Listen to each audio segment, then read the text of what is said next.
Hey, what's up everybody? Da Halfbreed here, and they just did it. They pulled the trigger. They revealed the OP13 leaders. We now have 5 out of the 6 leaders. The only leader that's missing right now is Emu. They'll have to wait and see what happens when they spoil Emu. But everybody else is spoiled, and it's going to be a little weird because there's 4 red leaders. We have red-green Luffy, red-blue Ace, red-black Sabo, red-purple Gold Roger, and yellow Bonnie. And then the last leader is going to be black Emu, most likely. Maybe black and another color. So the OP13 leaders are out. I figured we'd read them, talk about them a little bit, see how it goes. And it seems really exciting. Like, the OP13 leaders seem just as strong as, like, the OP12 leaders. And all of the OP12 leaders were really, really good. So we're definitely seeing a little bit of leader power creep, but we'll get into it more. So first of all, we have red, blue Ace. It's pretty big. It's a 6,000 power leader with 3 life. So it's like red, purple Luffy and blue, purple Luffy. 6,000 power is good, but 3 life leader is a really big downside for sure. So on your opponent's attack once per turn, you may discard 1 card, give up to one of your opponent's leaders or characters -2 power during this battle. So you have a permanent way to discard counterless, which will be pretty good for keeping your leader alive. Don 1 once per turn. When you take damage, or when your character with an original power of 6,000 or more is KO'd, draw a card. So this is like 2 kind of defensive abilities, right? Like, first you have a free way to pitch counterless cards every turn to keep your leader alive. So that helps if you want to play a lot more events.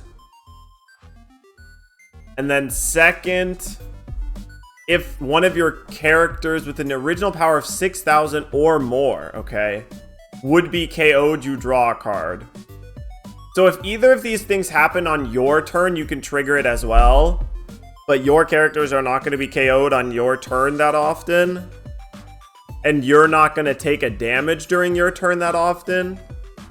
But still, you're going to want to attach 1 Dawn to this leader a lot anyway, because 1 Dawn attached is a 7k swing. I'm a bit angry that Luffy and Sabo has the same colors again. That's fair, right? It's the second red-green Luffy and the second red-black Sabo, but the first red-black Sabo was kind of a joke. Kind of wasn't real. But I mean, the big thing is that this is a leader named Ace and it's Whitebeard Pirates, right? So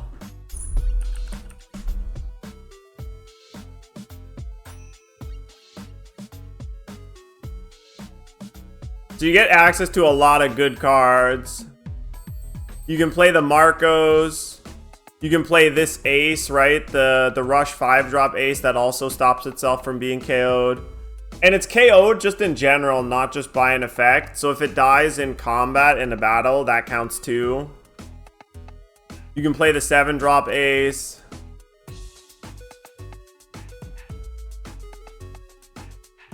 And you can play this event too if you want, right? If your leader is Ace. So there's going to be a very small window where you can play this card in the Ace deck, because it is going to rotate. But still, if you play this with your Ace leader, the red-blue one, that's a 9k double striking attack. Like, that's pretty strong.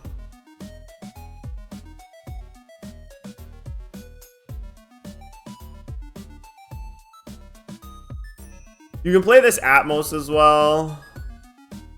The bounce Atmos is pretty good.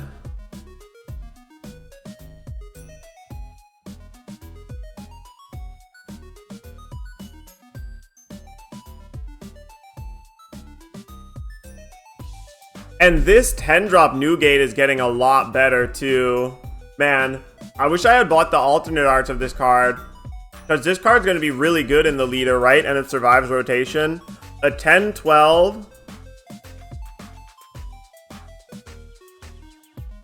And all you have to do is have 2 or less life, which is going to happen in the ace deck all the time. Your opponent's characters cannot attack unless they discard 2. You have the Searcher event. You can use this blue event too, right? I still think this card's such a good investment. Okay. We'll have to see how good the when you take a damage draw card is. And what you can do with this leader, really. Okay. Then we have red Black Sabo. 5/5. Wow. They're doing this more often now. A multicolor leader with 5 life is so crazy. If you have 4 or more life cards, give this leader -1 power. So it starts off as a 4K for the beginning. That is pretty annoying, but you just take the first 2 damage and then it's fine, right? So once you're at 3, you're just a regular 5K leader. Dawn 1, if you control a character with a cost of 8 or more, your leader and all of your characters gain +1000 power. Wow, okay. So actually, once you're at 3 life, you're a 6K leader. Well, sorry, I guess you have to have 3 life, and you have to have an 8 drop in play, and you have to attach a Dawn. But there's a bunch of 8 cost characters you can play, right?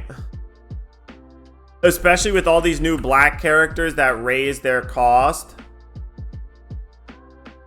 If your leader is Revolutionary Army, and it's Revolutionary Army type, right? It's Dressrosa and Revolutionary Army. That helps as well. So you can play Hack. That's an 8 cost. So you can get the +1K on your leader pretty early, right? Starting 5 Dawn. Yeah, you can't play the blocker Nico Robin because that's only Koala or Luffy. But you can play the Karasu, which is a pretty decent card as well. And this dragon is broken, dude. I don't know if anybody has gotten to play this dragon yet, but the dragon is insane. And just red-black Revolutionary Army is really good color typing because, like, getting to play this is so strong. You have such a consistent curve every single game. 12 searchers, and the searchers can find each other, right? Bello Betty can find these 2 searchers, Koala can find these 2, and Captains Assemble can find these 2. Like, this is just such a strong package. Right? Like, you already have half of an extremely good deck right here. And then you just add 2Ks as well.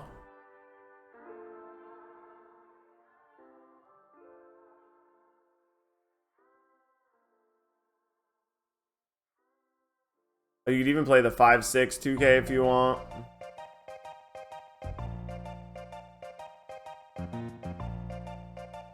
Right, like this already is such a good core of a deck, and then you could figure out where you want to go from here. That was the one thing that I found out from playing the Sabo deck, because I played a few games of this Sabo with the new Revolutionary Army cards. And there's a lot of good things that you can bring back. All they need to do is print a couple of 6 drops, right?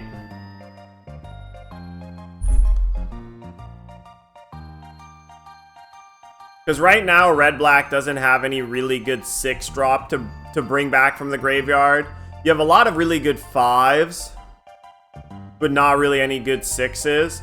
So that's what you'd really be hoping for, is that they print a good 6 drop for the dragon to bring back.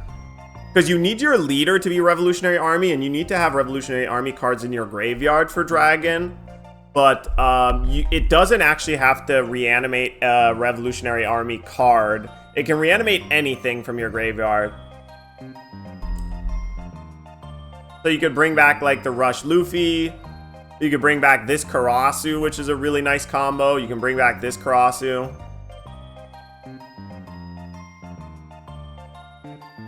But this is another 6K leader, basically. This is 6K leader, 6K leader. There's a lot of 6K leaders around. But both of these leaders seem instantly more powerful than the Luffy, right? We'll go back and read the Luffy just to go over it again. So the Luffy is a 5/4. Dawn 1, opponent's attack. If your total active Dawn is 5 or less, you may rest any number of those Dawn. For each Dawn rested this way, give this leader or up to one of your Straw Hat Crew type leaders +2. So this is one of the most defensive leaders they've ever previewed. Every turn, you can have 5 2Ks basically. You can leave up 5 2Ks every turn. If you leave up 5 Dawn, every 1 Dawn equals 2K, which is like... With this leader, you'll probably just stall infinitely early, right? Like, you'll just pass turn every turn with Dawn up. And what can they do? They just attack you. If they attack for 7, you pay 2 Dawn. If they attack for 8, you pay 2 Dawn. If they attack for 9, you pay 3 Dawn. Like, this has the potential, honestly, to be one of the most defensive leaders ever made. Like, this is one of the first leaders where you don't want to take damage in the early turn. Because in the early turns, you can just pass turn and be like, I'll hold up 3 Dawn. How are you going to deal damage to me? You can't. Right? And, like, having access to 10k worth of counter potentially every single turn is kind of crazy.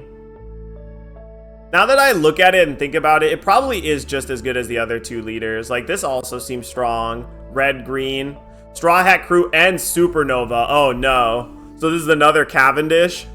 This is another Cavendish deck for sure. And you can use it to defend your Straw Hat characters, too, right? Which is pretty nutso. I guess the one downside is you can put Cavendish in your deck, but you can't defend Cavendish with your leader. You cannot use the leader effect to defend Cavendish because it's not Straw Hat. But there's still so many good Straw Hats in this color, right? Just so many. And if they print any more, it'll just get better. This is a leader I'm really interested to see how it plays out. The Mihawk as well. Yeah, the Mihawk is another really, really good green card that you'd be tempted to play, but makes your leader worse. But then again, if you play the Mihawk on 10, it's still just really good, right? Like, this leader seems really interesting. Maybe, like, the only non-Straw Hat cards you would play are, like, Mihawk and Cavendish. Because you want to really play a bunch of Straw Hats so you can defend them with your leader effect. What was the take on Roger? We haven't gotten there yet. We're getting there.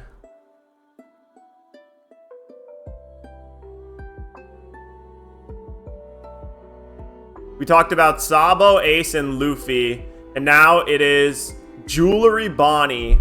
5/5 yellow leader. On your turn, once per turn, when you play a character with a trigger, you may activate this effect. Give up to one of your leaders or characters 2 rested Dawn. Huh. I mean, this seems a little underwhelming compared to the other ones, but it's really aggressive, right? Like, 2 rested Dawn every turn. Like, there's already been deck lists of the ST21 Luffy popping out, right? And that seems a little worse than this. Onami turn 3. You're right, actually. Wow, that's really good. Onami attached to Dawn, and then you have an 8k banish swing. That's actually true. What could you have here? They don't have all the triggers on properly. But there's Onami, that's really good.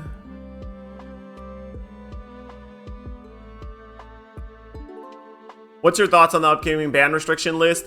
I mean, it's one of the other big announcements. I guess I'll just talk about it now. Banned and restricted card announcement in August 2025, which is really good. It means it'll be before Worlds, right? Or right after Worlds? I forget. No, it should be before Worlds. Yeah. Before Worlds, which is going to be in, like, December, right? Yeah, before Nats 2. I'm 100% expecting a Blue-Purple Luffy ban, and most likely a Gum Gum Giant ban or restriction. I wouldn't be surprised if they only restricted it, but I wouldn't be surprised if they banned it either. Those are the 2 things that I'm, like, 99% on. What else they ban, I don't know. But I think if you ban those 2 cards, the format is very, very, very different. Okay, but, back to Jewelry Bonnie for a sec. Ooh, this is a nice combo, too. This Jewelry Bonnie trigger, if you go second, you play this, you can attach 1 to the Bonnie, and it gives your leader 2 Dawn right away. That's pretty nice.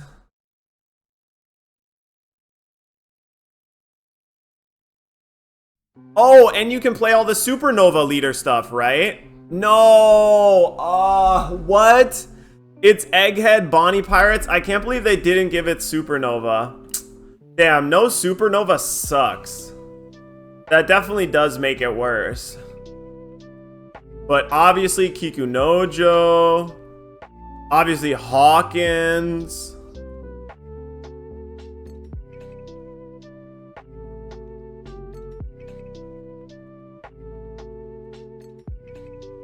No, you wouldn't play this because your life isn't at 2 or less. Oh, but obviously Egghead Nami. Man, the S-Snake is so close to being good, but there's just so many Monkey D. Luffy cards that it's so much worse. But it might still be worth running. Nico Robin. Those are the main cards, huh? And then Dorishishi. Yeah.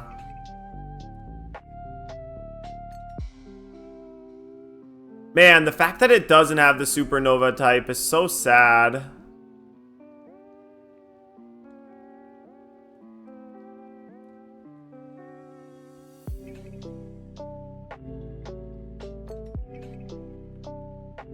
Frankie as well. So I guess this is where you would start, and then you see what else gets spoiled. But this is still pretty good. Kikunojo, play Kikunojo, attack for 7. Play Hawkins, attack for 7. Play Onami, attack for 7. Dorishishi to fill up your hand. Yeah, play Banish Onami, attack for 7. Okay.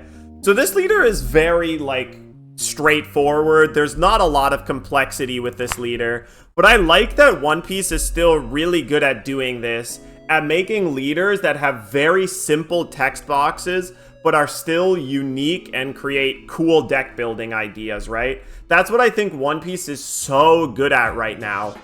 Like, because I went on a rant about this once before, but I feel like there's a lot of times I see people make custom leaders, and so many people just have this really terrible habit of wanting to put 70 words on their custom leader, of feeling the need to, like, put an essay on every leader that they make. And, like, the best leaders are the ones that are simple, clean, and I like this. I'm definitely going to play some of this Bonnie for sure. It'll be fun. And then here's the big one, man. The one everybody's been going absolutely insane about. I mean, just look at this. Insane artwork, 7,000 power, 5 life, red, purple. I mean, they want Gold Roger to take over. The era of Luffy's will come to a close on August 2025, and the era of Gold Roger will begin. That's what it feels like. Because this leader is really good. Okay, so if you have... if you have Dawn on your field, give this leader one of the Dawn cards that would be added during the Dawn phase. So the only time... The wording of this effect is very, very odd. So it seems like it doesn't trigger on the very first turn. So when you go from 0 to 1, or when you go from 0 to 2, it wouldn't activate because you don't have any Dawn on the field. So you can still play a Searcher on the very first turn. But every turn after that, until you get the full 10 Dawn, you are forced to attach a Dawn to your leader. So basically, when you add Dawn from your Dawn deck, or whenever you add Dawn from your Dawn deck to the field with Gold Roger, outside of the very first turn, you are obligated to attach one of the Dawn to the Roger leader. So even if you Dawn minus yourself down from 10 to 9, when you add 1 Dawn back and go up to 10, you have to attach that Dawn to your leader. Roger can never play Roger. You can play it sometimes, but only when you start your turn with 10 Dawn.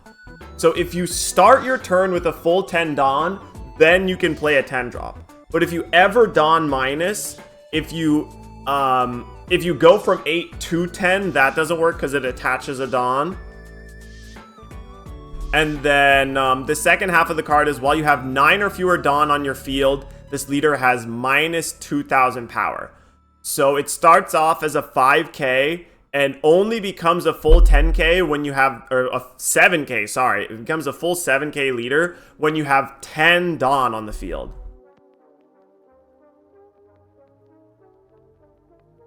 Would Black Maria help Roger regain? I mean, I don't know if Black Maria matters that much. Black Maria helps you ramp back up if you're Dawn minusing a lot. But this leader wants to ramp, but the ramp effect is slowed down quite a bit by the fact that you're attaching a Dawn every turn, right? Like, you really want to go second, because when you go second, you basically have 2 Dawn, then you have 3 Dawn, then you have 4 Dawn, then you have 5, right? Like, you only ever have 1 more active Dawn that you can attack with. Right? No, I guess you have 3 and then you have 5. How is it? Yeah, 3 and then 5. So you're always down a Dawn. I can't see there being huge support for him in red this set. Most of it is going to the brothers. Perhaps purple will be Roger Pirates based. It would make sense. But it's definitely like, what ramp cards can you even play with this? It's not that obvious because you're going to start the game very slowed down, right? You're always going to be a Dawn behind your opponent, basically. If you go second, it's not as bad because you'll have 5 and they'll have 5. And, you know, they'll have 7 and you'll have 7. But going first, it's going to feel really bad with this leader. Because you'll have 1 Dawn, and then you'll have 2 Dawn, and then you'll have 4 Dawn. So you can't ramp on your 2 Dawn turn ever, right? And then you'll only be able to ramp on your 5 Dawn turn for 4. So it's very awkward since there's no way for you to ever ramp with the 3 Dawn card, right? I mean, if you go second, you could play Zorojuro, but you're not guaranteed to be able to ramp with Zorojuro because you're a 5 life leader. The way this leader plays out is going to be very weird. It's going to be very tough to figure out, but I think it'll still be good.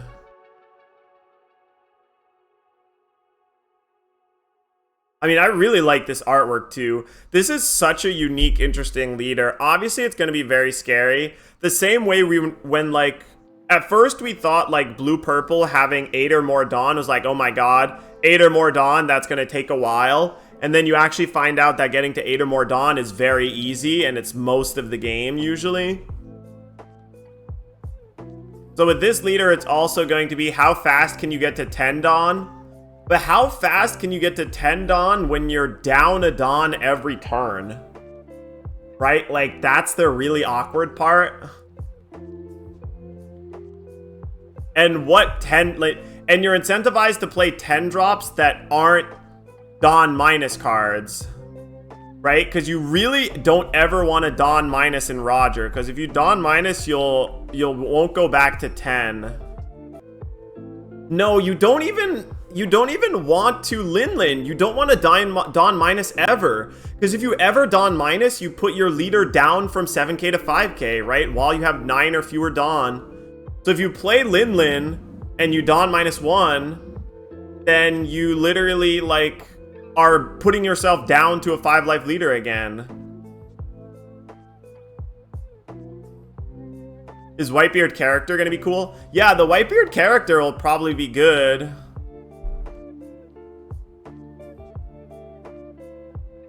There's some good cards you could play. The Whitebeard character is probably gonna be good. Whitebeard's probably gonna be good, and The other card that I think will be good is what? Katakuri, obviously, right? This is a way that you could maybe play some Don minus effects by playing this 8-drop Katakuri, because it can help you get back to 10. Yeah, exactly. Just like Avacyn's saying. Still, though, all of these leaders seem really powerful and really interesting. They make for some really interesting deck requirements and deck building, like thinking. Like, you want to ramp in this deck, but how can you actually ramp in a reasonable speed, right? Like, because if you go second, you can ramp all right. But if you go first, ramping is so hard. Yeah, the ace leader also seems really interesting, right? Like, Sabo seems like it's going to really be the best leader to make use of the red-black Revolutionary Army cards. Because you have a bunch of really, really good red-black Revolutionary Army cards now. Like the red Karasu, the black Karasu, the 8-drop dragon, the red one, and the black 8-drop dragon. And both of those cards work really well with this leader. So I assume this leader is going to be a mostly Revolutionary Army style deck. And this leader is going to be really interesting because there's going to be 3 to 6 months where you can play this leader with the Flame Emperor.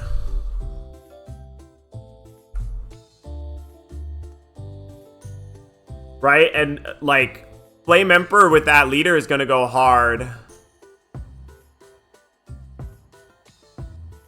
Yeah, and the new Marco. Yeah, the new blocker Marco that says when it dies, you draw 2. Because then you would draw 3, right? Because it's a 6,000 power character. Yeah, 6,000 power blocker on KO, draw 2. So in the ace leader, it's going to be when that Marco dies, you draw 3. Yeah, that sounds nuts, actually. And having a free discard a card for a 2K every turn is also pretty strong, right? It means you can play more counterless cards in your deck, because every turn you have a free turn 1 counterless into a 2K, which seems really sweet. But yeah. So the crazy thing is too, okay, I mean, so that's it for the YouTube video for now. So definitely thanks for watching. You guys will have to let me know what you think about the leaders. And the thing that's crazy is the Japanese YouTube channels already have printed out proxies and played some games with the new leaders. So we're gonna be watching those on stream, and then maybe I'll upload it as well. So look forward to that. I'm super hyped to see what the Japanese people cooked up. They have the proxy printers rolling like crazy, dude. These things got spoiled last night. They already got videos out. It's kind of insane. But once again, thanks for watching. Don't forget to follow the stream, and I'll see you guys next time.